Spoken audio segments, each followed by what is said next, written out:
¿Dónde? La mácula densa estaba aquí. ¿Qué era esto? Ya. Y las células juxtaglomerares estaban aquí. ¿Y para qué servía esa comunicación? ¿Cuál era el propósito? No hay propósito. ¿Evitar qué? ¿Controlar qué? Está bien, es un mecanismo de control de calidad, si quieren, ¿de qué? De lo que está llegando, ¿no es cierto? Y lo que va a salir. ¿Qué más? Hemos dicho que nos tenemos que imaginar este sistema como una manguera, ¿no? Una manguera que tiene un grifo y está fenestrada, no está perforada. Y acá está la salida, ¿no? Una manguera de jardín, si quieren. Perfecto. Ahora, en estados de... Antes, shock han hecho, ¿no? Shock séptico, ¿qué provoca a nivel vascular? ¿Y por qué no estoy seguro? Vasodilatación. Y la vasodilatación, ¿qué provoca? ¿La presión cae o no? Sí. Ya. En estados de hipoperfusión sanguínea, ¿sufre nuestro glomérulo o no sufre? Sí. ¿Sufre la papila? Sí. Sufre, ¿no es cierto? Puede sufrir. Entonces, ¿qué hace el organismo para evitar o para proteger al glomérulo? ¿Qué hace? ¿Qué? ¿Cómo qué, por ejemplo? Hay dos cosas que hace, ¿no? Y de eso se ocupa este aparato juxtaglomerular. Si estás recibiendo, tiene sensores, más aquí hay unos sensores de sodio. ¿Sí o no? Sí. Hay sensores de sodio que cuando llega poco, estoy filtrando poco, ¿no es cierto? ¿Qué mecanismos se activan? El primero tiene que ver con ¿qué? ¿Cómo puedo aumentar aquí el flujo sanguíneo? Si es una manguera, hay dos formas. Sí, la vasoconstricción sería la segunda, tapo la salida, ¿no es cierto? Vasoconstricción, ¿no? Y aumenta aquí el filtrado. Otro mecanismo para aumentar el filtrado aquí. Eso es pues la vasoconstricción. Claro, ¿no es cierto? La angiotensina 2 produce vasoconstricción, ¿sí? Renina, angiotensina, aldosterona y seno. Ya, ese es el segundo sistema que dicen ustedes. Pero ¿cómo puedo aumentar aquí el flujo? Porque también si aumenta el flujo, ¿no? Puedo aumentar la filtración. ¿Cómo?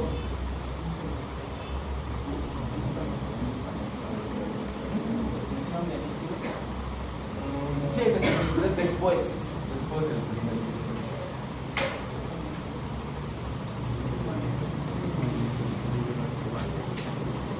Pues para proteger al glomérulo, esta ¿qué arteriola era?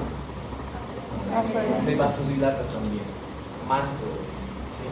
En estado de hipoperfusión es como abrir, ¿no?, la salida de agua para que salga más agua. Si se vasodilata, hay más y protege el glomérulo, ¿no? Básicamente funciona así. ¿Qué sustancias conocen que sean vasodilatadoras? Principalmente. Ya, entonces funciona más o menos así. Estados de hipoperfusión, aquí quién está, la mácula densa, dice, oh, arteriola, ¿qué arteriola es esta? Vasodilátate, por favor, se vasodilata. ¿Sí? Cae más, aumenta el filtrado y el segundo mecanismo tiene que ver con la producción de angiotensina 2, ¿cierto? Y nada más. Entonces, vasoconstricción y vasodilatación. Seguimos. Esto ya hemos visto, ¿no? Sí. Ya hemos visto todo lo fisiológico y lo normal. Nos toca empezar a ver lo patológico. ¿Qué enfermedades creen ustedes que afectan al riñón? ¿O por qué es que el riñón puede sufrir lesiones? ¿Por qué? ¿Qué causas se imaginan? Para ordenar un poco las ideas, hay causas primarias y hay causas secundarias. ¿Cuáles serían las causas primarias? ¿O a qué se refiere cuando digo causas primarias? ¿De qué estamos hablando? Más o menos. Sí, pero ¿cuáles serían las causas primarias de lesión renal? Son causas que ocurren ¿dónde? En el riñón mismo. ¿Sí? Culpa del riñón mismo. Y hay causas secundarias, o sea, una patología X que afecta a la función renal. ¿Sí? O sea, hay causas primarias que se originan en el riñón. ¿Sí? Y hay causas secundarias, son otras enfermedades, que van a afectar a la función renal. Ahora, ¿qué se les ocurre? No. En causas primarias se les ocurre, ¿no? Cálculo renal. Puede No. ser, cálculo renal, sí. ¿Qué más? ¿Algo congénito?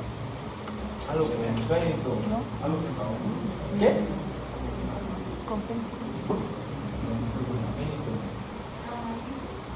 Trauma, pero eso ya es trauma. Hablando de patologías,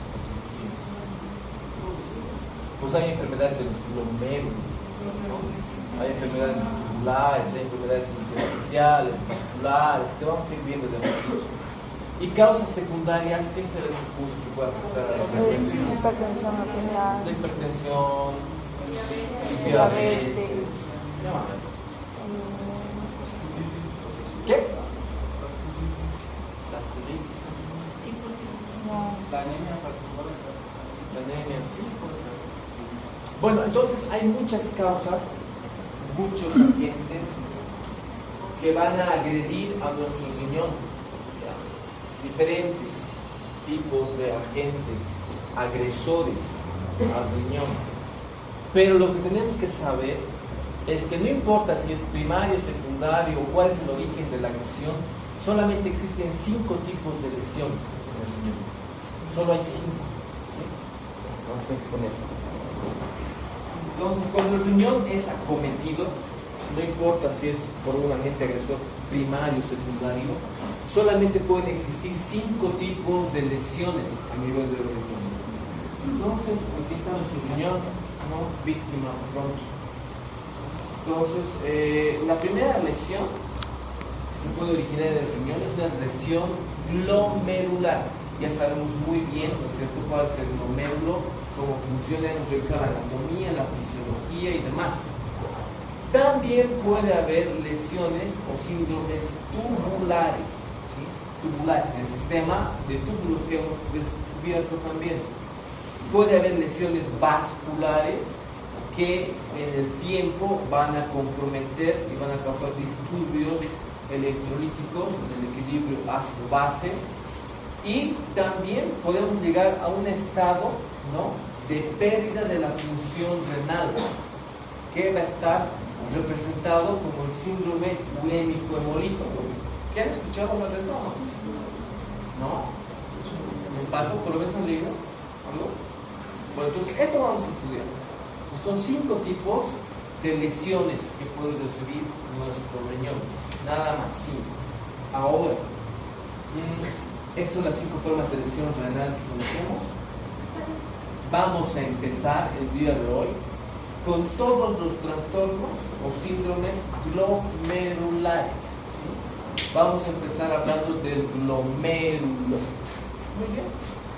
El principal enfermedad o patología, cuando hablamos de enfermedades del glomérulo, ¿serían primarias o no?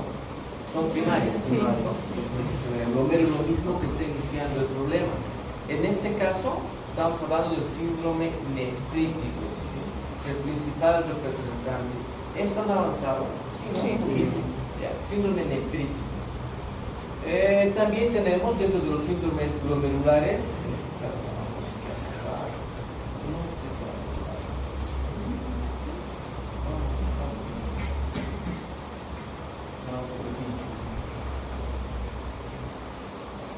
listo, entonces, síndromes,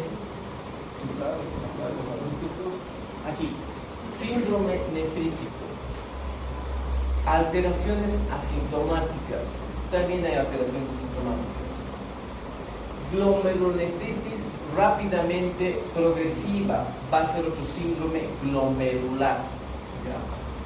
Síndrome nefrótico también forma parte de los síndromes glomerulares, y trombosis glomerular, que es el prototipo también del síndrome hemolítico urémico, ¿ya? Entonces, también son 5, fíjense, también son 5 las enfermedades o los síndromes glomerulares. De estos 5, el más importante va a ser el síndrome nefrítico. ¿ya? El síndrome nefrítico. En segundo lugar, el síndrome nefrótico y la forma más grave, el urémico hemolítico. Pero vamos a empezar hablando de ese síndrome nefrítico que ustedes conocen. Entonces, el síndrome nefrítico, aquí está, vamos a ver nuestro glomérulo. Hay que entender el síndrome nefrítico, vamos a ver un poquito aquí. Vamos a entender el síndrome nefrítico, ¿sí? Tiene otro nombre por si acaso. Se llama glomerulonefritis difusa aguda, ahí está abreviado. Es una glomerulonefritis difusa aguda. Si ustedes quieren, pueden decir una glomerulitis. Si les digo glomerulitis, ¿en qué piensan? Pensamos en inflamación, ¿sí? Difusor, todos los glomérulos, todos. Agudo porque ocurre de forma aguda, es un evento que ocurre de forma aguda. Entonces, glomerulonefritis, ¿no? Difusa aguda. Me han dicho inflamación. ¿Cuáles serían los signos de inflamación que conocen ustedes? Allá, dolor, rubor, calor, tumor, ¿no? Ahora son 5. ¿Está bien? Eran 4 y ahora, ¿dependiendo de qué? Ya, ¿sí? Pero, o sea, ustedes están pensando que el glomérulo es chiquitito, porque es a nivel micro, casi histológico. El glomérulo va a estar con rubor, dolor, calor, así. ¿Seguro? No. No. ¿Para qué nos sirve esa clasificación de la inflamación? Para piel. Tejidos, ¿no? Una contusión, una artritis séptica, sí puede tener, ¿no? Todo lo que han dicho, dolor, rubor, calor, edema, todo lo que quieran. Pero mi glomérulo no. Entonces, ¿cómo entendemos la inflamación a este nivel? ¿Qué será esa itis de inflamación a este nivel? ¿Qué se les ocurre? ¿Perdón? No.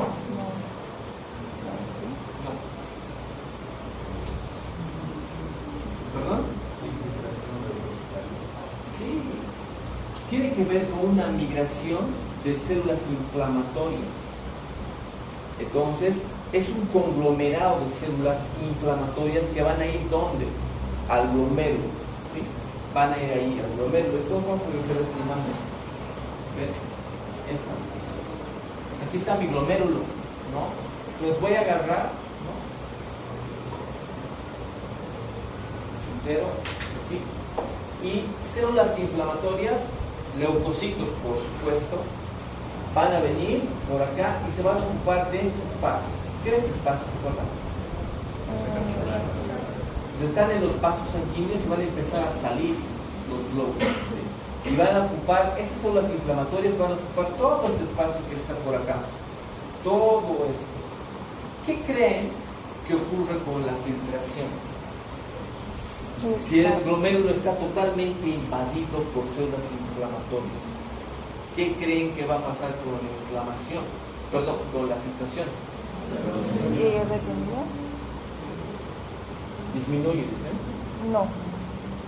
¿No disminuye? Sí. Intentaremos entender, yo sé que ustedes ya saben cómo funciona el glomérulo.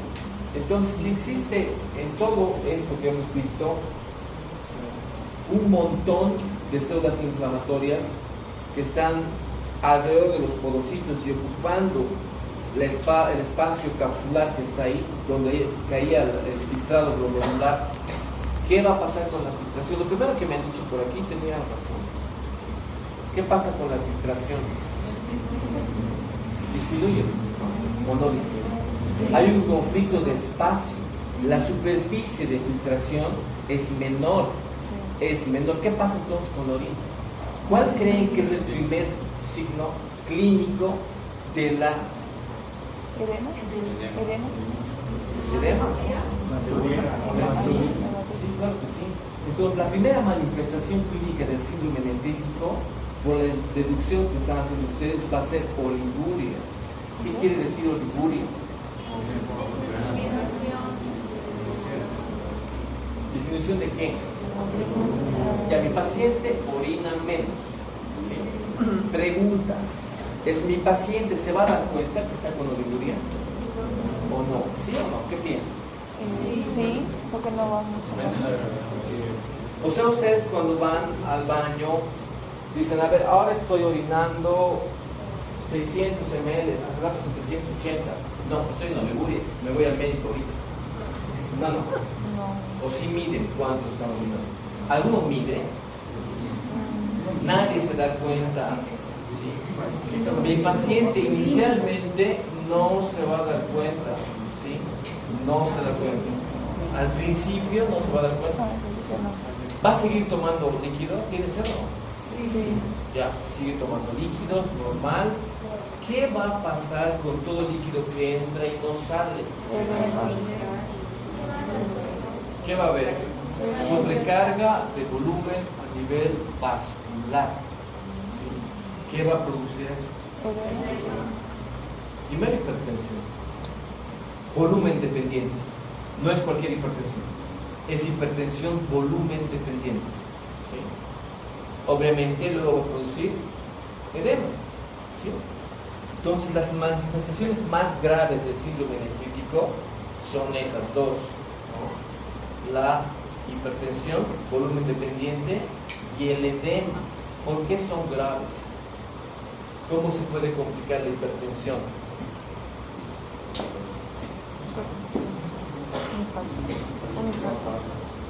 Esto ya me han dicho. Y esto, la oliguria me va a llevar a congestión polémica y tengo esas dos formas graves, ¿no? Hipertensión y edema. ¿Cómo se complica la hipertensión en mi paciente? ¿Qué es lo peor que le puede pasar si está hipertenso? Puede tener una encefalitis hipertensiva. ¿Sí? Y el edema es algo que han visto ustedes y me han dicho. El fisiopata 1 puede hacer un edema agudo del pulmón, en su caso. Puede hacer después del tiempo, ¿no? Serían las dos complicaciones más graves que aparecen en el síndrome nefrítico. Nos falta algo. Hemos dicho oliguria, hipertensión y edema. ¿Qué más creen que puede tener mi paciente?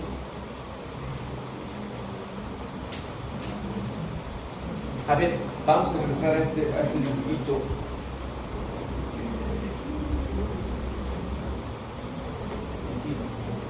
Aquí está mi glomérulo, ¿ya? Entonces, si hay sobrecarga de volumen, entonces se intenta filtrar más, pero como hay células inflamatorias, como los leucocitos que están ahí, empiezan a salirse los leucocitos y a ocupar espacios donde sea el espacio capsular, por ejemplo. Entonces empiezan a salir. ¿Qué hacen con los podocitos que están ahí? Empujan, deforman un poco. Al deformarlo, ¿qué eran los podocitos? ¿Se acuerdan? Era una barrera mecánica, ¿no? Que impediría que pase ¿qué? Proteínas, pero otras cosas más, no solo proteínas. También glóbulos rojos, ¿no? Todo, evidentemente. Si se deforma un poquito la barrera, ¿podrán pasar otras cosas que no deberían? Sí. Pasan. ¿Qué pasaría? Pasan glóbulos rojos. Si pasan glóbulos rojos y pasan proteínas, ¿qué va a tener mi paciente? Ya, eso por la proteína, sí, pero ¿y por los glóbulos rojos qué va a tener mi paciente? Hematuria va a tener. ¿De eso se va a dar cuenta mi paciente o no? ¿Qué es lo que va a haber? Orina macroscópicamente oscura, normalmente comparado con la Coca-Cola. Entonces mi paciente va a tener, aquí está hematuria. ¿Cuál es la definición de hematuria? Ahí está, no, o sea la definición técnica, pues claro que es sangre en la orina. La definición técnica es esto, en un examen de orina que tengo que ver, más de 3 glóbulos rojos por campo de gran aumento, ¿no es cierto? Es mi definición técnica de hematuria. Mi paciente cuando ve esto ya se asusta, ¿o no se asusta? Sí. Aquí se asusta, ya se asusta. La oliguria no se da cuenta, ¿sí? Lo demás, la hipertensión, el edema también se da cuenta, ¿sí? Pero de esto sí, se va a dar cuenta, se va a asustar. Entonces, si mi paciente viene, supongamos que viene a ustedes, ¿no? Un familiar les dice que está orinando sangre. Entonces van a pensar hematuria. ¿Qué causas conocen de hematuria? Aparte de esto que ya sabemos, ¿no? Cálculos sí. Cálculos, ¿no? Los cálculos renales pueden causar hematuria, sí. ¿Qué más? Una infección urinaria complicada puede causar hematuria. ¿Qué más? Algo que hemos visto en los primeros días, pero estamos hablando de la papila. Necrosis. Se necrosa la papila, se cae, se comporta como un cálculo. Viaja, lastima y provoca sangre también. ¿Qué más? ¿Qué más? Hay miles de causas. Miles. Pero ¿cómo diferencio? ¿Cómo puedo saber si mi hematuria es por un síndrome nefrítico o si es otra cosa?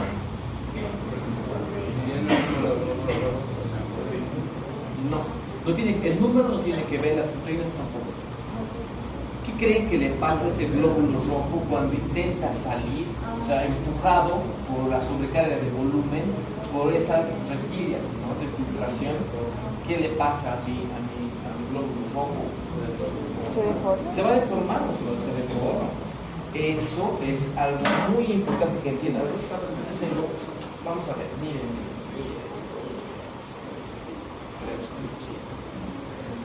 Entonces, ahí está, fíjense. ¿Qué son? Glóbulos rojos. Y los leucocitos que están yendo, y miren cómo van a ir deformando mis podocitos, miren. Empiezan a pasar por aquí, ahí están, ¿no? Evidentemente se van a acumular, ¿no es cierto? Se van a acumular y después, miren cómo están saliendo sus glóbulos rojos. Lastimados, ¿no? Deformes. ¿Listo? Se van a acumular. ¿Qué tiene mi paciente? Hematuria macroscópica. ¿Sí? Hematuria macroscópica. ¿Sí es lo que va a pasar?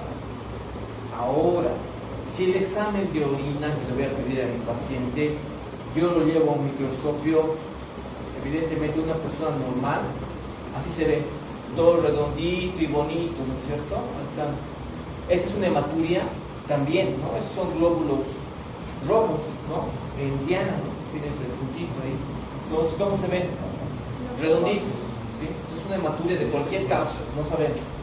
Pero esta otra es una hematuria dismórfica. Entonces, es tan grande la relación de la hematuria dismórfica con el síndrome nefrítico que si yo veo en un papel de laboratorio hematuria dismórfica, es igual a síndrome nefrítico. ¿Sí?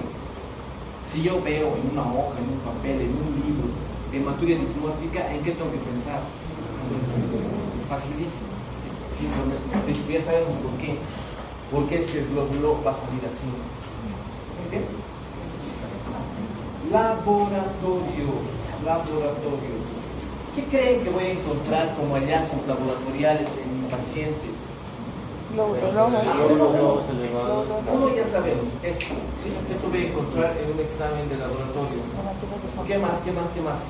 Ah, sí, ¿qué se llama conocer en la orina los leucocitos? Piuria, ¿no? Son leucocitos presentes en la orina. Claro que, por si acaso, no hay muchos. Lo que sí me llama la atención son los glóbulos rojos, ¿ya? Por eso la hematuria es más importante, ¿ya? Características clínicas del síndrome nefrítico, hemos dicho oliguria, hipertensión, edema y hematuria. Y proteinuria, porque hemos dicho que pasan las proteínas, ¿ya? Leucocitos pasan, pero no es relevante. En muchas otras enfermedades también van a pasar, no nos importa aquí, ¿ya? Pero piuria va a haber, claro. Cilindros, ¿qué son los cilindros, señor? ¿Ustedes saben qué son los cilindros? Yo sé que sí. Cilindros. En la orina hay diferentes tipos de cilindros. ¿Qué son los cilindros en la orina?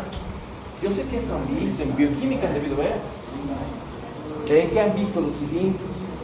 Si yo pido un examen de orina, ¿cómo se llama el examen de orina? Por si acaso, examen de orina, ¿qué le decimos?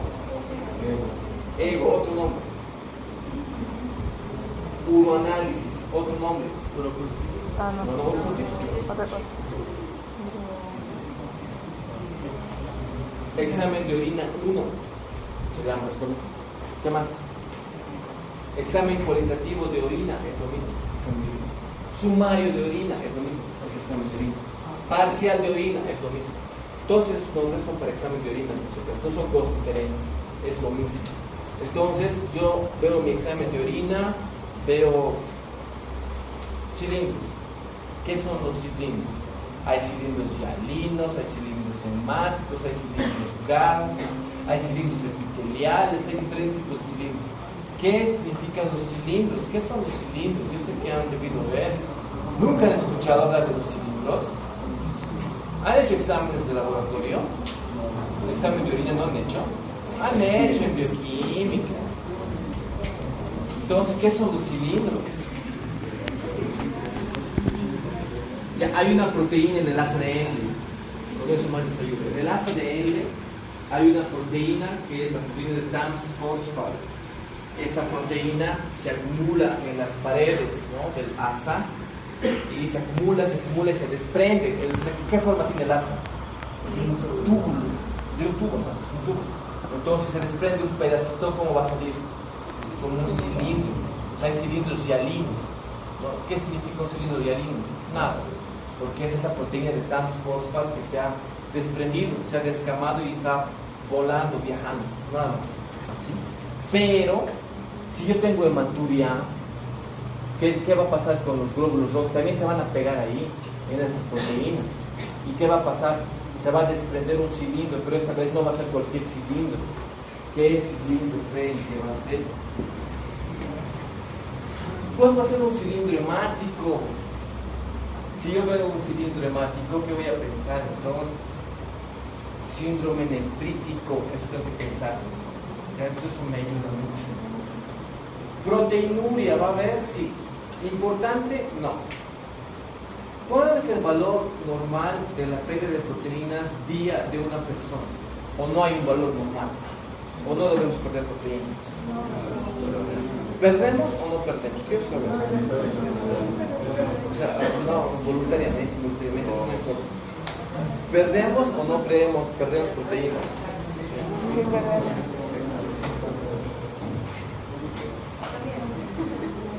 ¿Qué piensan? ¿Perdemos proteínas en la orina o no perdemos? ¿No? Pues sí, perdemos todos los días. ¿Cuánto? ¿Hasta cuánto? ¿Cuánto es lo normal de la pérdida de proteínas? ¿Cuánto?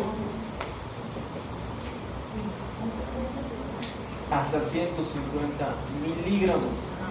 Normal. Mal. En el síndrome nefrítico, ¿cuánto se pierde?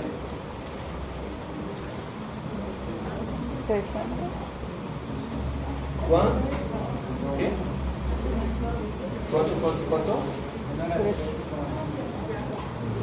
Sí, ya. Es hasta 3.5, ¿ya? Hasta 3.5 gramos día. No es miligramos, es gramos día, ¿ya? Eso es lo normal o lo esperado en un síndrome nefrítico. Si pasa más de 3.5 gramos día, ya es síndrome nefrótico, ¿sí? Este es un rango de proteinuria subnefrótica, o sea, dentro del rango de lo nefrítico todavía. ¿Ya? ¿Qué más? Ay, ¿qué pasa con la filtración? ¿Para qué me sirvió la filtración, se acuerdan? ¿Cuál es el propósito de la filtración? ¿De qué me libro al filtrar la sangre? ¿Qué es lo que voy a botar? Sustancias nitrogenadas, como urea y creatinina. ¿Qué va a pasar entonces con eso si no se puede filtrar? Aumenta, ¿ya? Se eleva la urea, se eleva la creatinina, ¿sí? Básicamente eso es lo que va a pasar, ¿ya? Les voy a dar unos 10 minutos. Vayan al baño si quieren, tomen refresco, coman algo y volvemos ahorita, ¿sí?